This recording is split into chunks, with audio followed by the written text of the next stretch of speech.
This episode is sponsored by Marty's Gymnasium. What's up, guys? Welcome to another episode of JR's Corner. I'm sitting here with a very special guest, character, sports content creator, podcast host, and pundit, Mr. Robbie Gillett. What's up, Robbo? My brother, good on you. Thanks for having me. Good man. I like that character. Probably the most accurate thing out of that description. Yeah, Mr. Robbie. I mean, you are everywhere. Like, it feels like I want to ask you if you maybe have more than one, if you have a two and know what's happening, because you are interviewing people, you are playing games, you are at the Stormers, then you at the Lions, you're everywhere. Yes. Just tell us a bit about Robbie, your background, where you come from, your love for sport. Yeah. Sure. How much time do we have? It's going to be a while. No, Bruce, I grew up actually in Tableview. So West Coast side of the world. First 10 years of my life there, and then went to Rondebosch Boys. Okay. Shame, you went to where? Yeah, one of the best schools in the country, Paul Gym. Okay, cool. So Rondebosch just a little bit better than that. So we went to Rondebosch Prep and then Rondebosch High School. And then really love sports. Cricket, my first love. Loved cricket. I could play the whole Saturday. I mean, honestly, I loved it so much. I didn't, so there we go. I'm being exposed already. No, so I played a lot of cricket at prep school, and then high school I played up until grade 10, where I played second team. Okay. And then you decide batsman, bowler, all around. I batted. Okay. I batted three. I couldn't tell you my average. Wasn't great. Yeah. Okay. But no, then in grade 11, I discovered what Saturdays are and what you could do on a Saturday in high school. So I sort of decided to hang up the spikes. I later then after school decided to play cricket again at club level. But it's not the same. And then rugby, I've always loved. I played some rugby at school. I had to stop because of concussions. Yeah. So I loved rugby. It was always part of who I was, and let's be honest, it's part of every South African. True. So loved rugby, and then really 2019 World Cup sort of ignited that love for rugby. And it wasn't. I don't think it was rugby. It was more like the vibe, the vibe, and what it does to South Africa. It sounds so cliche, and sorry for using a cliche, but what it does for South Africans, and what I saw. The stories that come out of it, and then you get to know athletes and their stories. It's a remarkable thing. So that's what attracted me to rugby. It was that. It wasn't the actual sport. I love the sport now. And as you sort of more in the sport, you get to know it a bit more and you start loving it. But for me, what attracted to me was, and to cover it, was what it did for people. And 2007, I was 7, so I didn't really understand. Yeah. For real? How old are you now? 24. Wow, man. Yeah, I'm old, bro. I walk around Stellenbosch. You were so young. I was thinking 29, and I was already grown. I already had kids. Right, I walk around Stellenbosch now, and I'm not even a year ago I was here. Yeah. Well, actually, I was doing sports science, so I know these buildings really well. Yeah. And obviously. I would like to think so.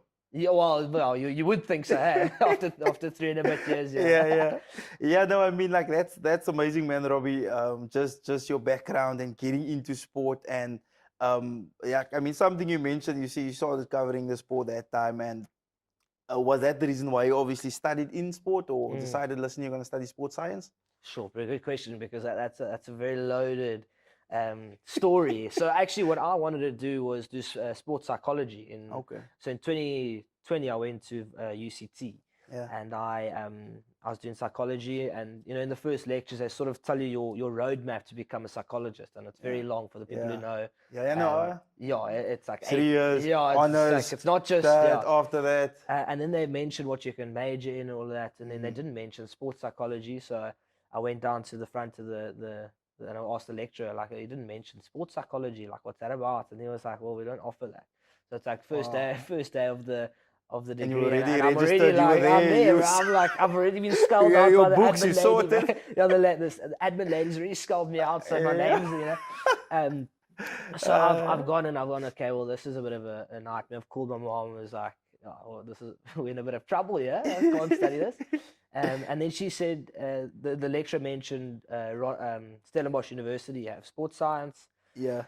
So I was like, well, it's a bit late, isn't it? Because they've already started and all of that. Yeah. And then I called a guy, or DM'd a guy called Tom Dawson-Squibb, who at the time was the performance coach for the Stormers, and now is currently the Proteas performance coach. Okay. And I asked him how to get into sports psychology. He's not a sports psychologist. He's a performance coach. Sorry to break your word. Did you interview that guy as well? Yes, my first ever interview. Okay, yeah. Nice. So basically, he said, no, just create an energy around your name in sport. There's no real degree. So then I was like, cool, I'll write a bit, and then I wrote, and it was dreadful. Yeah. And then I was like, that cool. When you had the long hair? That was when I had the long hair. Exactly. Surfer dude didn't surf. Yeah?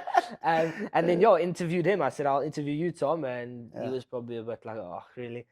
Interviewed him, and then that's literally how this journey started from 2020 during COVID. Yeah. It wasn't a COVID baby actually. It was just before that, when when I was at UCT, and I had 3 weeks then we had COVID. But it was, so that's how it all started, bro, and that's where Wow, so that's so he literally told you, listen here, Robbie, so this is the way. And then you literally took it from there. You just told him, listen, you're going to be my first. Exactly, yeah. And then how was that from there? Jeez, bro, journey. Yeah. Actually, I feel like my journey's only really started since April this year. Because I was doing my honors in sports science for the first 2 months of the year, and I stopped to do this.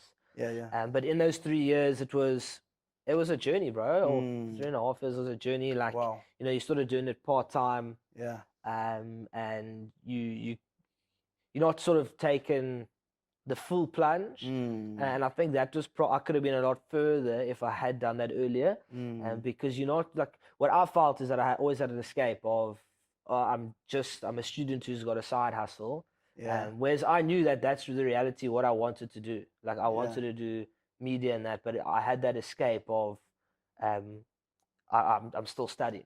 Yeah. Whereas now I decided to come and take the plunge and take a bit of a risk and do it full time. And like the growth from April has just been like insane, bro. Yeah. So it's they say like no great thing's built without risk. 100%. So you need to have that risk involved.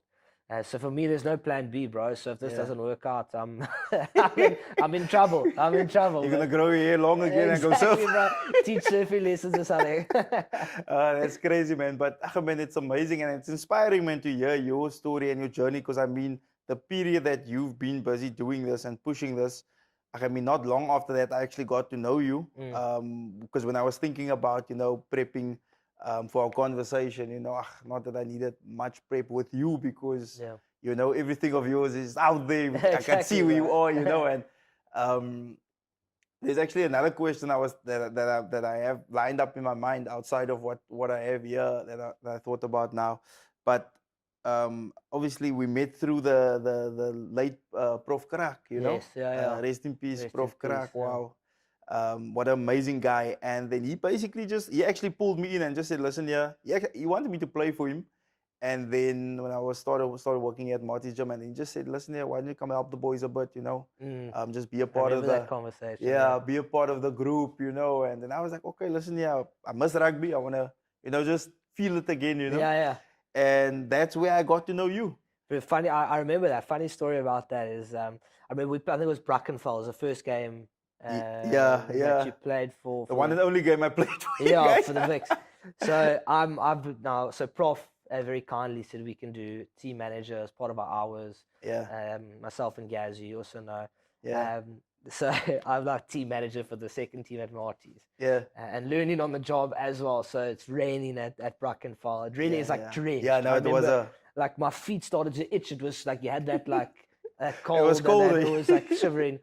And then I remember just like my phone's, so I'm setting up the change room as a manager does, took it very seriously and really, and it was professional. It was pretty professional. You do things the right way. Yeah. So then my phone starts ringing and it's an unknown number because you were just added to the group or something. Oh yeah. So I check, I'm like, how's it? And then he's like, how's JR? So I'm like, okay, cool, nice, cool. He's like, I'm just running late, Bruce. Sorry, like we're like 20 minutes into the warm up and JR's rocked up, and I'm like, okay, cool. Prof, don't worry, JR's on his way.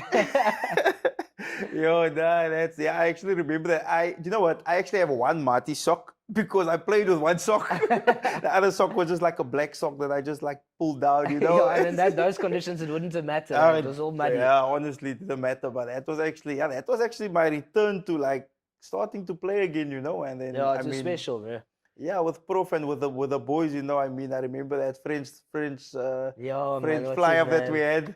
Remy. Yeah, Remy. He was a lekker ook, and then he was a Callan and all these guys that we played with. Some proper rugby players, eh? Yeah. Some really proper rugby players. Talent, bro. So much talent. That second team was loaded. They probably underperformed. Yeah, yeah. Because I mean, some of the guys came from Varsity Cup. They came down. And I couldn't believe the level. It was really the first Durban game was Durban. Yeah. And a lot of the I think quite a few Varsity Cup players were playing. Yeah. And it was like stuff. I was like, geez, these folks are. Yeah. You know what? I was so bleak now because we were gonna play. It was I think it was at Brackenfell. It was a week or two, and then we played Falls Bay. So then I was actually in the starting team. We're doing captain's run. Yo, bro, listen, this is actually a funny story, more sad than funny. So Craig was helping us that time. Craig just got into the mix with the first team, and Craig Berry. Then now we're doing the captain's run. Now here's a move that I have to run here. Like I know they play one side, they snap back, and then here from the scrum, the center runs a line, like here from the 9, I think. Just before that, me and Craig were chatting. He was like, "Yeah, bro, why are you playing again? What made you decide to come back? You know, just to do." Yeah. I was like already like over 30 something, and he was like, "I doesn't understand." But the next play, I pull my groin, my quad. Oh no! And it was just like, "Yo, Craig, why did you say that?" But man. So it's good times actually, yeah. And I mean, with Prof Krak, I can only imagine how much you learned from him, man. Like a sponge from him. He Jeez, I get goosebumps thinking about it now. But he cared so deeply about like his students and his players, bro. Like that's something that I took from him is he cared so deeply about everyone, and like not just his students, his coaching students. You know, he really wanted to upskill us and give us a good opportunity to go do other things. So yeah, bro, he'll be sorely missed. He cared deeply about it, everyone. Yeah, definitely, brother, man. And I mean, just for him as a coach, and he had so much to offer, brother. Yeah. And I think his knowledge and what he could have brought, you know, to SA Rugby, and what he actually brought to his community, and like I'm thinking about the St. George's club that he took to Super A, you know, a lot of impact that they had, you know. He was a good human being. Yeah, he was a great guy, man. And there was this question I actually had, moving along, with you as we were with the sports science, and I'll get that question. I'll remember again. It was a pretty good question. I had to ask it in that moment. Okay. So you were telling me about the media space and your movement through the media space and advice that you have for youngsters, you know, coming through. That's like you said, it's been 3 years. Some people see the past few months for you being on Espresso and all these great things that you're doing now. And like, I mean, what advice do you have for youngsters just stepping their toes into the media space and like challenges, things that you couldn't be prepared for? But honestly, I think it looks sexier than it is. And like that's what I always tell people. Bro. It's like, you know, it looks like this like awesome.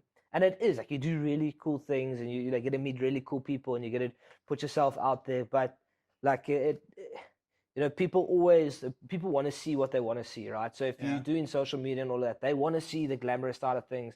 They don't really look at, you know, what actually it is like. Yeah. And it is really cool. And don't get me wrong, it's a really cool industry and space. But I always think like just be careful of what you think it is and what you see other people doing. Just I'd say be conscious of that.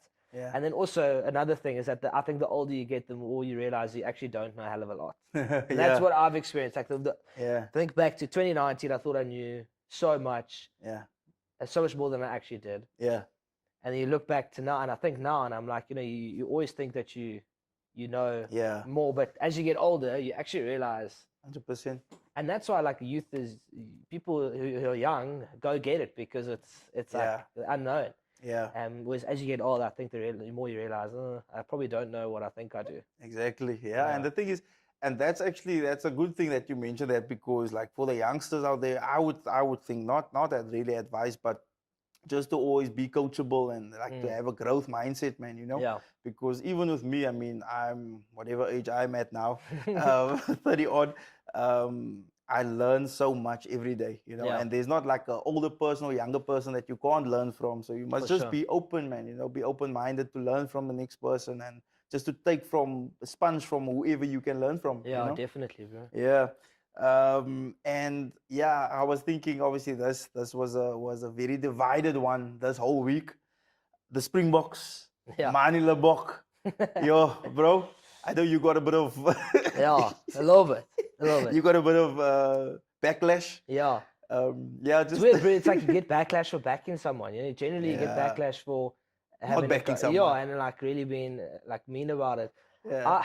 I get, like, for me, Mani did miss the kick, and he didn't lose the game for us. We had an opportunity to win it for us, which is it's just pressure, and he probably struggled a little bit under pressure. But for me, with the video I made, it was more just about like reacting less emotionally. Yeah. So you don't have to react emotionally. Yeah. Because the guy is hurting, bro. So for me, like where I was coming from was not don't have a criticism of his missing kicks. Yeah. You must have your opinion. Yeah. But I was of the opinion that, like, maybe let's just react a little bit more less emotionally, because often the emotional reaction is not the right one, 100%. Especially in sport. And it sounds cliche, like you go do it then. It's like, that's not the other guy's job. So it's like, it's Mani's job. He's missed it. And it's unfortunate. And people react emotionally. And I get it, because the Springboks are a source of pride and hope for South Africa. So when something goes wrong there, people like react. It's like, but for me, it was actually, like, I didn't want to see that emotional reaction. And you got to remember the dude's a human being. Yeah, 100%. And the thing is, like, you can't jump on the guy's character, man. Now you're jumping on his character, become personal. Now it becomes the race thing. Oh, Manila Bok, this and that. But I mean, at the end of the day, also I had to release some energy, and I also made a clip, where I said what I felt, and like I was like, no, man, like, he's a human being, he's a person. Everybody makes mistakes, my man. I know, and on the flip side, he gets paid a lot of money to do what he's doing. Just kick the thing over. Easier said than done. No, that's the thing. Easier said than done, always. Yeah. So that's just my thing, man. And I mean, we still 4-time champions. Yeah. Back-to-back World Cup winners. So why are you gonna? I mean, I don't want to say why you're gonna cry over one game, but that's the reality, man. I feel for the dude, because he has missed important kicks and a lot of kicks. Yeah. So it's like, Saturday didn't help. Yeah. The Mani Libok sort of narrative of that he's a bad kicker. Yeah. But actually, the reality is, this weekend he has an opportunity to actually make things 100%. right. And I made a different video saying, like, to the Mani Libok haters who have actually written him off. Yeah. What does he have to do this weekend to completely go have your Probably mind have to be better than match. and for you to unwrite him off? Yeah. My guess was nothing. I think, like, when people have an idea in their head, it's always going to be like I mean, he can kick 10 out of 10 on Saturday. They're still going to remember, oh, no, he kicked must in front of the poles against exactly. Argentina, But for me, it's like, he's got an opportunity this weekend to redeem himself. Yeah. And it is a redemption thing, because he has to. And, like, as unfair as that may sound, it is. This is an opportunity to have redemption. Yeah. As much as that sounds unfair. Yeah. And a bit dramatic, but it's the reality for many South Africans. They've written him off. So now it's the time you can go, hey, chaps, let's have a look here. I've got 10 from 10. I've set up 4 tries. Scored a try, maybe. Pump the Pumas by pump the Pumas by 60 points. Sure. That would be amazing. But yeah, Robbie, I don't know. Just on another note, man. Did you see the Dubois Joshua fight, boxing? I didn't, but I saw. I think Anthony Joshua tried to get up. Yeah. After he got knocked out. I think he got knocked down. Yeah. Unforgiving sport, isn't it? Yeah, but one punch. Yeah. I mean, I think he fell more than once. But eventually, I think it was the fifth. I can't remember. But yeah, he couldn't get up again. Yeah. Yeah, bro. I mean, I've never been in a boxing ring. I can only imagine a heavyweight having a go at your face. My man. But those combat sports are something crazy. Like, if you think about what the UFC is doing. Yeah, Drikkers, eh? Drikkers. I think there's something in us that just, like, likes to watch combat sport, and probably why we like rugby as well, because it's that violence, like, man. Yeah, in like a weird way. Aggression. People want to like this is sort of like like have that like side eye. You don't want to watch, but you want to see. It's like this is how can you watch this? But then you're like sort of like what are these, you know? But like producing superstars, like think about Drickus. I'd argue probably one of the most famous people in South Africa. Globally, he's known. I think South Africa is big, but I think internationally, I think he's even better known. Yeah, for sure. It's like especially in the States where people are MMA crazy, bro. Oh, bro, and I'm happy for the dude. Like a South African. You think about what a South African does well. A lot of people. And the thing is, what it's doing for sport now in South Africa, you know. So now you have a young lady that like you was 7-year-old in that 2019, that 7-year-old now that can dream of becoming an MMA champion. Exactly. You know? Yeah. The next, UFC champion or. And there's obviously good money in it, and then also I mean like what it's going to do for South Africa in terms of when they come over here. For the tourism. We're going to make so much money, and let's be honest, like we're very lucky to live in probably the best, I'd say, city in the world. Like it's so beautiful. Like even just like Stellenbosch to Cape Town's 40 minutes, and you between two of the most picturesque. Like I walk around this town and you go like. How's best this even cafes. real? It's almost like you in Italy or Paris or in Spain, you know. Summertime, it's the best. It's so good. And then you go to Cape Town, and I lived in Stellenbosch for 3 years, and I loved it. I didn't want to leave. And then I had to go back to Cape Town. And Cape Town's like I don't miss Stellenbosch, but not because of anything. It's more just like Cape Town's now home. And it's beautiful. You walk around like Clifton or Camps Bay or whatever, and then you just look and you're like, how's this real? Yeah. No, insane, man. Cape Town is a beautiful place. So visit Cape Town. Visit South Africa. You're welcome, Mr. Mayor. So a few rankings. I see you the one of the goats. Because I see when that Lovell ranking pops up, your name comes first. So I assume, really? I think so. Yeah, maybe because I follow you. Maybe that's the reason. So with us rankings in mind, 1 to 15, all-time rugby players. Who would you put in there? Maybe start with your first 5. Jeez, all time. So I'm gonna show my age, and I don't know what the demographic of age I'd watch. So if you're above, I suppose 35, I apologize. Probably not gonna have many, like of the older dudes. Hey, buddy, you never know. My audience is vast. There we go. So it'll be a little bit for everyone. Let's try to do that. I'd say a guy like Oosterrand. Oh yeah, I was thinking Oost as well. Double World Cup winner. By all accounts, a really good rugby player. I didn't watch a lot of him play because I was young, but by all accounts, Oost was amazing when he came back in 2007. World class. Like a better Oost than he was before. And imagine that. We've got Oost now and then Ox now. Ox is on his way. And then hooker. I feels like I'm going to name a Springbok team here. Do you want to go Bismarck or do you want to go John Smith? I feel like a John, just because I think he'll be quality to have a beer with as well. And he's also the Barney captain, Centurion, and World Cup winner, Lions Series winner. Then at 3, I'm gonna go Frans Malherbe. I know it's not said and done yet, Francis next level. He's done it all that a rugby player can do. Yeah. At 4, sure, let me go. But you see, I can't. You look at like you're just going with a Bokke. Yeah, exactly. The Springbok team. But if I'd want to put in like a Martin Johnson, England captain who won. 100%. We can even like an Alwyn Jones, like a real stalwart. But John Eales, Australia. Yeah, really. Like, let's be honest. Are we going to get much better than an Eben Etzebeth at 4? He's the most capped Springbok and the greatest team in rugby to ever do it. And don't come for me. That's the truth. I actually have an awesome story of Eben, and I think this is a great time to share it. We were prepping, so obviously they were sending out the stuff. I think I sent you yesterday of our Craven Week sheet, and it's our Eben, Kits, or Frans Malherbe, all these guys in this team. And Eben never played Craven Week that time, so he was the first player that didn't play under 13, under 16, no Craven Week, no colours.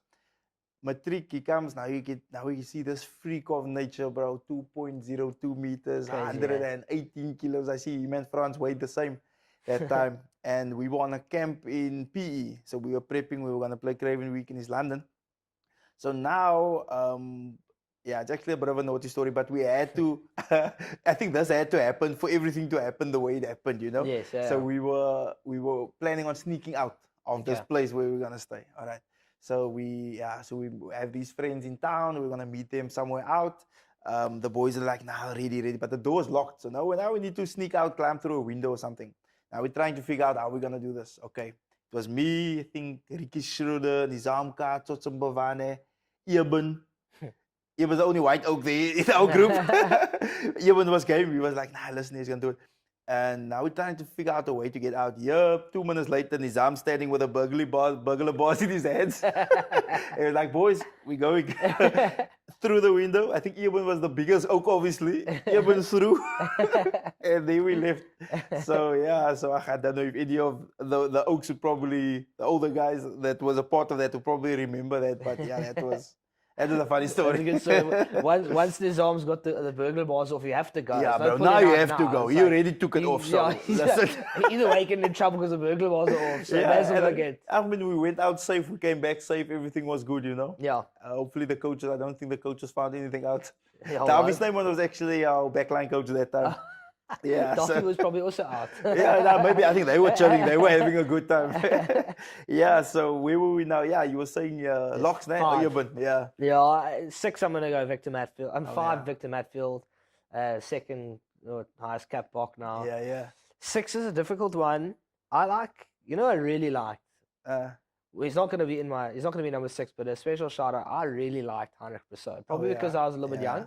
Yeah. And he was I loved him as well. But 6, sure. Okay, David Pocock. Yeah. Have you got a different 6 for me? Skulk. Sculler, yeah. David Skulk. I've literally only gone. What are we saying? Didn't Richie play 7 though? McCall. Yeah, I didn't say Richie. No, but I was. Richie was 7. Yeah. Okay, Richie. Kieran 7. Reid was 6, right? Also 7. 8. Kieran Reid 8. I think I'm gonna go Pocock 6 just because we can get a bit of a. There's a 6 that comes to mind, bro. I don't know if you remember him. It was too early for you. Yannick and Yanga. French. Ooh, proper. Buddy. Next level. Him and Dussetua, obviously, they were some of the. But he was around about the same time with Dussetua. Rugby 2004, the game. Yeah. Oh, bro, that guy had a gold star. He was amazing. Yeah. No, but yeah, I also back a Skulk, you know. Yeah. Jerry Collins, was he 7 or 6? Oh, I think Jerry was 7. Rodney Sowialo was 6. Okay. Yeah. Yes. But Jerry and you were probably a bit too young for this as well. But Skulk and Jerry, they had a rest in peace to Jerry. They had a solid go at each other, brother. They did. If they played against each other, you knew. Fireworks. Sure, Skulk is an interesting one, isn't he? Yeah, he's a freak, bro. Paul Jim boy. He could have played. There's no Skulks coming out of Rondebosch. Well, but the thing is, if I went to Paul Jim, I probably wouldn't first team captain and head boy in my year. But I was at Rondebosch. Head boy of the debate squad. Chess team. Chess team. Nah, you would have had to play speak Afrikaans there, buddy. No, I would have stuck in Rondebosch, I think. Then. But check it. Let me tell you. You say. Jy sê jy kan 'n bietjie praat. Ja, kan 'n bietjie. Ja, lekker man, lekker. Tweede taal. Robbie. Robbie I Vessels. like that. No, I like that. Yeah, check here. So when we played Rondebosch, I remember I think 2008 that time when I was grade 11, we played Rondebosch. It was tough there by you guys, eh? You guys had a good team. You guys had a solid team. Gary Topkin them and those boys. Grant, what's his name? Or I forget. I was before my time. But you guys, I think out of the English teams, our game with Bosch was probably the toughest that really? year. Yeah. You guys and I think Bishops. You guys and Bishops, I think, was the tightest. Rondebosch were good this year. Is it? Like 5th in the country. Sure. And 4 SA schools players, which is the most we've had in a while. Yo, that's insane. Really good, bro. And I think most of them grade 11 boys. You think you may be looking to get involved there somehow? I'm coaching at Rondebosch. For real? Yeah, I coach under 16s this year. Nice. It's my first year coaching there. Yeah. But we're a really good group of coaches. Yeah. It's cool to go back, bro, and be involved. I think it's also important, bro. If you're going to create content around I think a sport, I think it's important to have your finger on the pulse. Yeah. So, for instance, like when you coach and you're thinking a lot about the game, so you're a little bit deeper about it. I think a little bit deeper about it. But yeah, it's I think it's good to. No, lekker, man. Yo, that's actually a whole conversation for another day. The whole coaching perspective, you know. Oh, bro, I love it. It's for me, it's the greatest privilege in the world to coach. Yeah. It really is. It's probably one of the biggest passions I have. Sure. Is to coach, bro. Nice, man. Yeah. So Robbie, check here. Yeah, I mean, I would have loved. I think we can sit here for. I mean, hours, I don't want to. That sounds like a cliche because I normally say that when I wrap up. You know, yeah, we can sit here and have a 3-hour conversation, whatever. And I would love that. To sit down with you and just break down some, because you still need to give me a backline actually. I know we're gonna have to do. Can I give you a backline? Please, you can tell me. You can tell me. You fire. I'll go with a 9. This is actually a split. I would say Fourie and Gregan. So those are my two. There's a bit of a split. 10s is difficult. Dan Carter, surely. Carter, Wilkinson.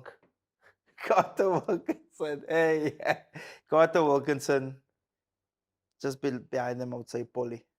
Yeah, I like that, but I think Carter. But my favorite guy was Spencer actually. Just the flair, the king. Yeah. 11, I'll go for probably Abs. Okay. Probably Abs. BH. 11, 12. I want to say Jean, but I also want to say Sunny Bull. Nonu maybe. Question mark? Yeah, Sunny Bull was one of your. Sunny was. You hot. can play Sunny Bull. Sunny was hot when he came on, bro. You can play Sunny Bull at 13.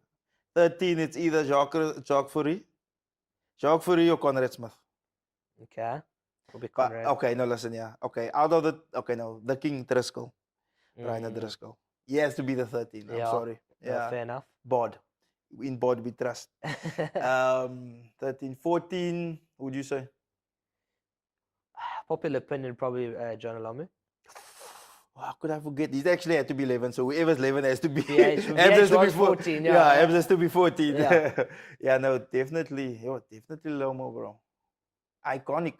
I think Cheslin's probably going to be somewhere near there. Oh, bro. But not Ches. Yeah, but he's still playing, man. So we can't throw him in the all-time goats.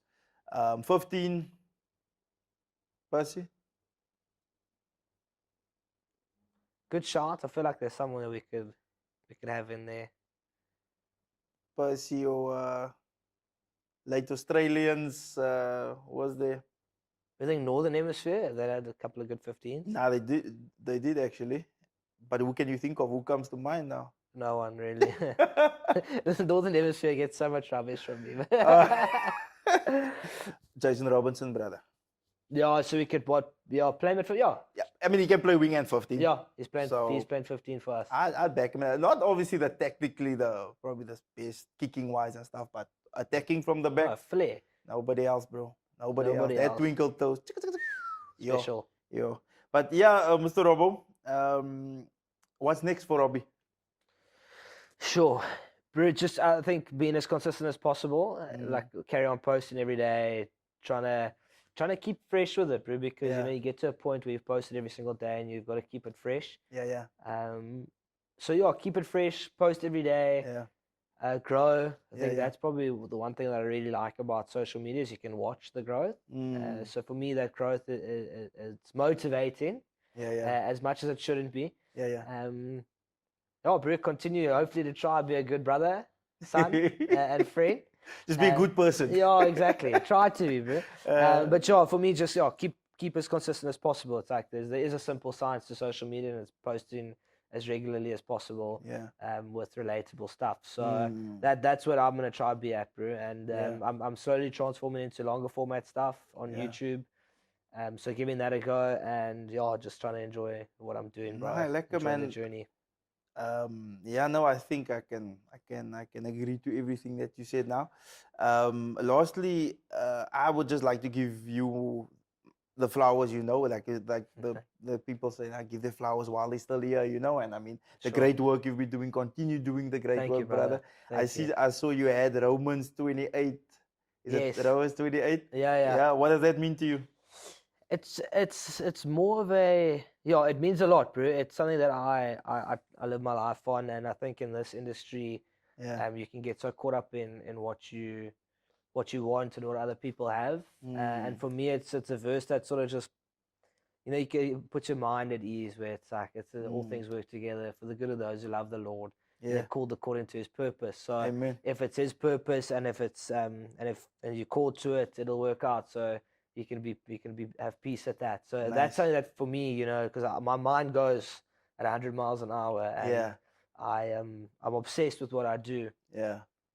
So it becomes like a war in there, you know. You sort of fight just to slow you down a bit. So it's just like, you know, and then like I probably don't look at the verse as often as I should, but you know, every day when I change my day 58, whatever, day 59 on my thing. I have a look at that, and it's no, I saw it. That's why I was asking you about it. But Robbie, thank you, man. Thank you for this. Thank you, for sitting down with us. It was a good conversation. It was, bro. Episode really 35. JR's Corner. Robbie Gillett. Before we stop, I wanna give you your flowers, bro, and I admire the way and your passion for what you do and the way you connect with people, bro. So keep going. Thanks, brother, man. Can you still catch? There we go, buddy.